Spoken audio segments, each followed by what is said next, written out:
রিপলের contest থেকে আমি নিজেকে দূরে সরিয়ে নিলাম। ফলতা বিধানসভায় উপনির্বাচনের আগে ফের প্রকাশ্যে এলেন তৃণমূল প্রার্থী জাহাঙ্গীর খান। প্রায় 10 দিন লোকচক্ষুর আড়ালে থাকার পর শুক্রবার তিনি বন্ধ থাকা দলীয় কার্যালয় খুলে ফের রাজনৈতিক বার্তা দেন। নিজের পুরনো মন্তব্যের সুর বজায় রেখে তিনি বলেন, ঝুঁকেগা নেহি। ভোট চলাকালীন ফলতায় বিশেষ নজরদারির দায়িত্বে ছিলেন উত্তরপ্রদেশের সিংহম নামে পরিচিত আইপিএস অফিসার অজয় পাল শর্মা। অভিযোগ, তিনি জাহাঙ্গীরের বাড়িতে গিয়ে সতর্ক করেছিলেন।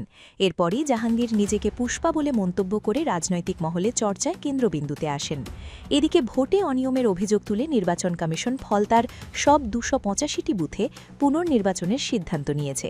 এই সিদ্ধান্তকে প্রশ্ন করে জাহাঙ্গীরের দাবি, বিরোধীরা মাত্র 32টি বুথ নিয়ে অভিযোগ করেছিল, তাহলে গোটা কেন্দ্রে পুনর্নির্বাচনের প্রয়োজন কেন?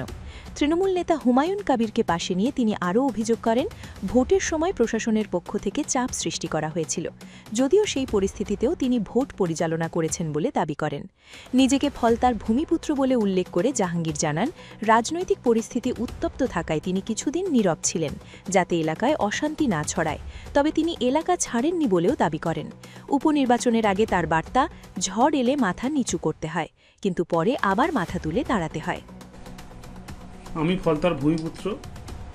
আমি চাইব ফলতা শান্তিতে থাকুক, সুস্থ থাকুক, ভালো থাকুক এবং ফলতায় আরও বেশি বেশি উন্নয়ন হোক।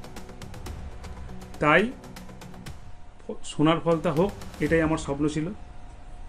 তাই আমাদের সম্মানীয় মুখ্যমন্ত্রী ফলতা উন্নয়নের জন্য স্পেশাল প্যাকেজ দিচ্ছে। সেই জন্য আমি